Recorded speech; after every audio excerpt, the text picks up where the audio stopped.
Masterizer.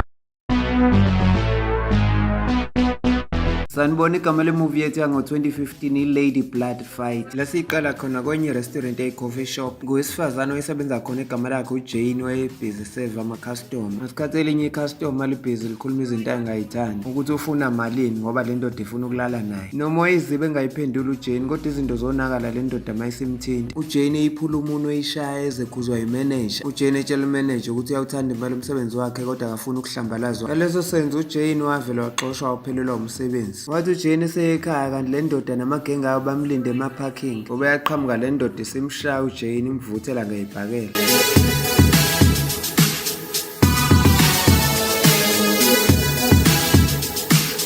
Futhi uJane kwangena umuntu wesifazane owayishayeka kalula ngoba wavele wayiphindiselela kuba wayishaya kwasane phambi kwakhe kulamadoda. Waqeda lapho wahamba naye uJane esevuza igazi. Siyathola ukuthi uJane usukela ebuncaneni bakhe wayetrain wekarate, ubaba wakhe wayewumaster wekarate. Ubaba wakhe wayejwayele ukungenela ama-tournament ase-China nase-Hong Kong kodwa kweyodwa i-tournament ayihambe kuyona 10 years ago ubaba wakhe akaphindanga wabuya. Kusukela lapho uJane ahamba ubaba wakhe ehleze eyibuza ukuthi kwenziwa yini enyamalale e-Hong Kong. uJane wayitshela ukuthi ngoba nakhe sephelele umsebenzi ngcono ahambe ayomfuna ubaba wakhe eHong Kong. Ngoba uJane wapakisha impahla zakhe wavalelisa kuma wakhe wangena indlela ebheke eHong Kong. Kodwa uJane njengomuntu owayemusha endaweni wayengazi inkinga azobhekana nazo. Njengoba wathi efika nje ehle ebhasini wabehlaselwa ezinye izigebengu zendawo. Labo bantu bebefuna ukumbamba inkunzi kodwa wakwazi ukulwa nabo. Kodwa beqhamuka beyinqwaba ngoba babebaningi kunaye. Naye uJane wayengayibekile phansi elwa nabo.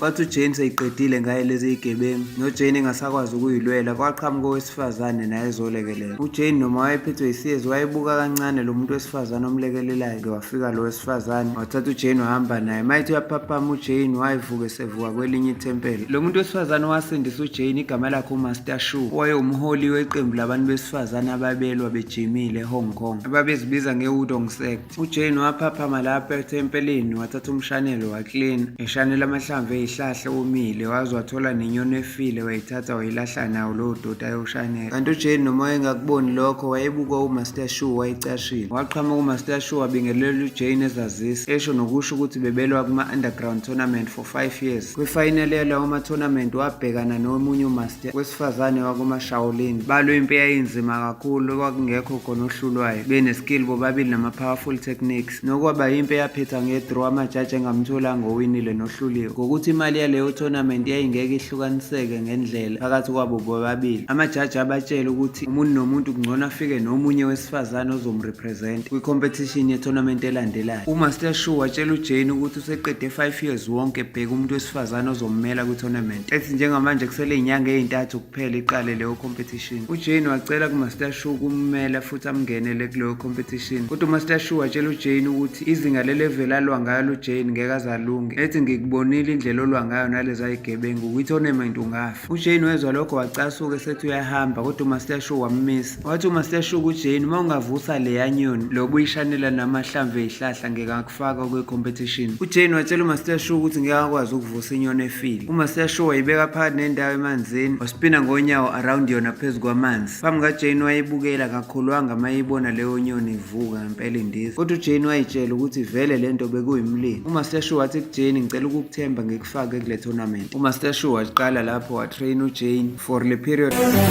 before i-competition ngoba i-training yakhe yokuqala yayibukeka ilula kodwa yayinzima ngoba kwakufanele ame ngonyawo olulodwa njalo mayivuka ekuseni emvuleni noma elangeni phambi kwakho uMaster Shu. Njengomuntu owayeyiqala leyo training wayekhathala zawele phansi kodwa ngokuhamba kwesikhathi sekuphele 2 months uJane wayeseyi-professional trainee ngoba izinga likaJane le-kung fu lase-improve kakhulu ne-strength sakhe uJane sase-improve kakhulu noma wayengaphansi kakhulu ngokwelevel kaMaster Shu. Ubuye engakwazi ngisho ukukhalisa ibheli yasethempelini ngesandla esisodwa. Khona lapho esikoleni sama-Shaolin Masters Arts kwafika omunye wesifazane owenza into engajwayelekile wa-challenge ama-fighters awu-10 ngesikhathi esisodwa. Walwa le fight eya-impressa umaster wama-Shaolin.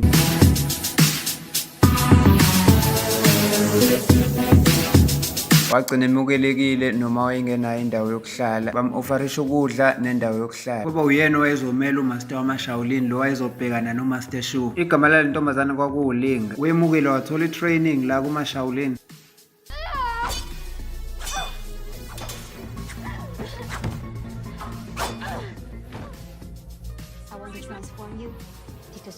fight for me. Le underground tournament yayenzeka kanye njalo emva kweminyaka ewu5 nokwagcina selifikile usuku laleyo tournament. Abantu besifazane bamazwe ngamazwe baqhamuka zonke izindawo bezohlanganela ukulwela lesicoco sale tournament. Umuntu wesifazane wayesike participate kule tournament wayesuke aziwa ngakubo ngokuba professional kokulwa kwakhe. Kwakuthi before umuntu alwe asayine certificate sokufa ukuthi avume ukuthi ukulindela ukuthi kungenzeka noma yini nokuthi angashona. I-tournament yaqala ngesikhathi kuqala uJane elwa nenye professional eyi-taekwondo fighter eyayaziwa ngama-powerful kicks. Bashana uJane nale ntombazana ngesikhathi uJane kucaca ukuthi ngathi uyahluleka ngoba leyo opponent yakhe ayibhekene nayo yayimshaya ngazo zonke iy'ndlela. uJane waphoza lapho wakhokha umoya wazama ukuyicontrolela ukuthi afocus kule fight.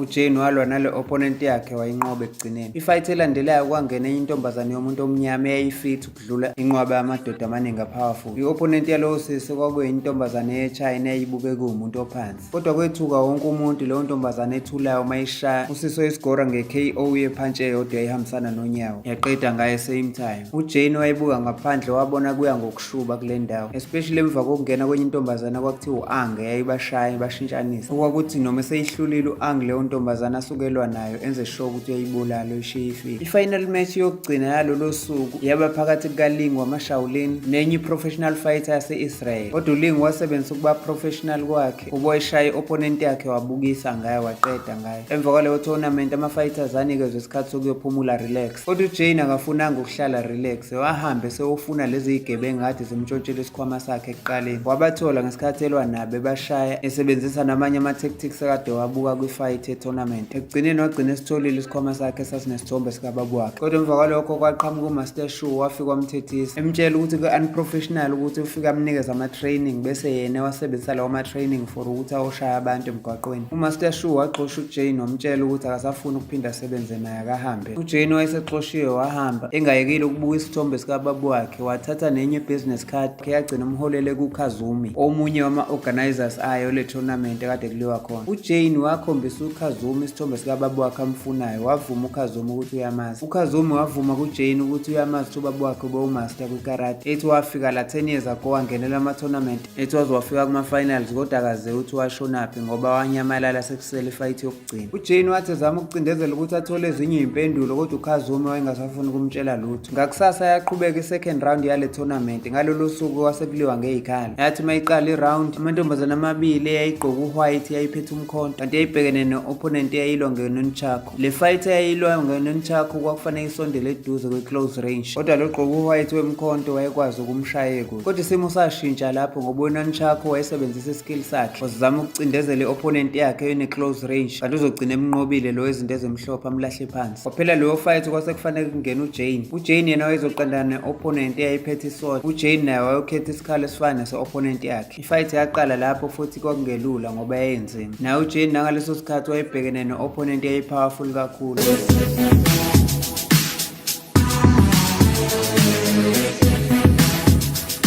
uJane walwa wagcina inqobile leyo opponent yakhe ayekade ebhekene nayo.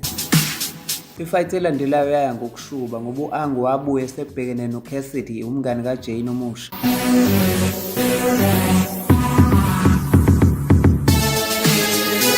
Saliwa kanjalo ngey'khala u-Ang wasilahla phansi esakhe. Wayewubamba uCassidy engalweni wayiphula ingalo. Wamuyisa phansi wahlala phezu kwakhe wamxufuza ngebhakela embelesele lokhu emshayile ngamiyeka. uCassidy wavuma ukuthi uhluliwe ngokuthi azame ukusarenda. Esethi uyaphuma uyahamba la eringini ekulwelwa khona. Kodwa u-Ang ngokuthi wayengakushiya uphila wathatha isikhali sakhe wamnqamula uqoqoqo wambulalela khona lapho. uCassidy umngane kaJane washonela khona lapho. uJane esehlulwe ukuyibamba ekhalela umngane wakhe. Isimo saya ngokushuba uJane mayesethola ukuthi opponent yakhe elandelayo azobhekana naye uyena u-Ang eqhubo lwakhe. uJane noma wayezizwe eshawa uvalo ukuthi uzobhekana no-Ang kodwa wazama ukuyiqinisa. noLing wayerepresent umaster wama-Shaolin walwa ngokuyimisela kuma-semi-finals ngoba wayewina wonke ama-opponent akhe. Manje kwase kuyimpe phakathi kaJane esezobhekana no-Ang. uJane no-Ang bashayana ngesikhathi u-Ang eshaya uJane ngayo yonke indlela nabantu base beyitshela ukuthi vele uJane useshonile ngoba ku-Ang awubuye uphila. Kodwa kwathi engalindele muntu wabonakala esesukuma futhi uJane. Kodwa kulokhu uJane wabuye seyimisele kakhulu ese-powerful ngoba uJane wayenza sure ukuthi uyaqeda ngo-Ang emshaya ephindelela wagcina emnqobile.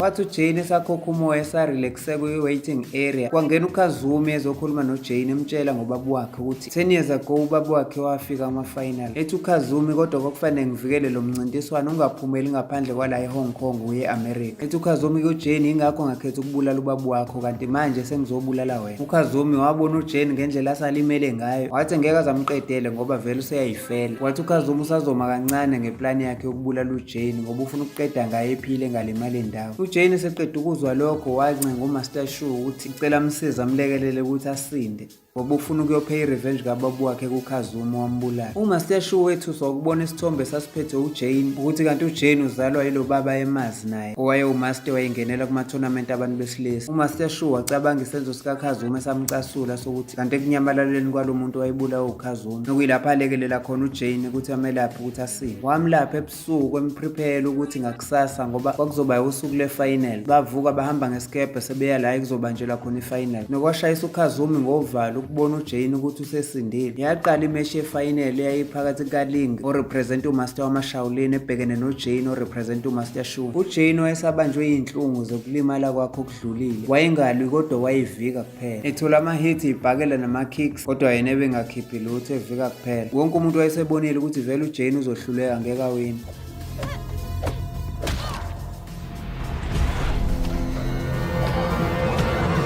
uJane wagcina ecabanga lesithombe sikababa wakhe ade siphethe ungathi uyambona esecabanga ukuthi isona sizathu ebesimlethe khona la eHong Kong. Wavuka lapho uJane wafighter back eselwa ngaso sonke istrength anaso eshama counter attack ebekezelela bonke lobuhlungu ayebuzwa ngoba inhloso yakhe kwase kuwuwina.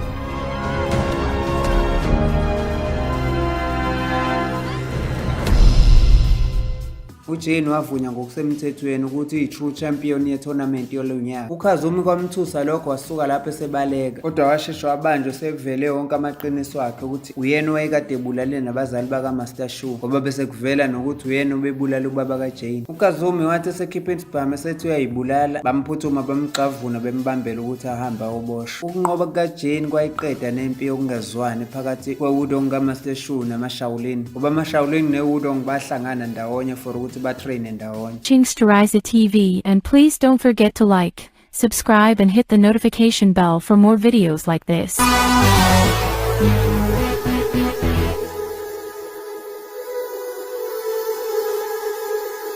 Teriza TV.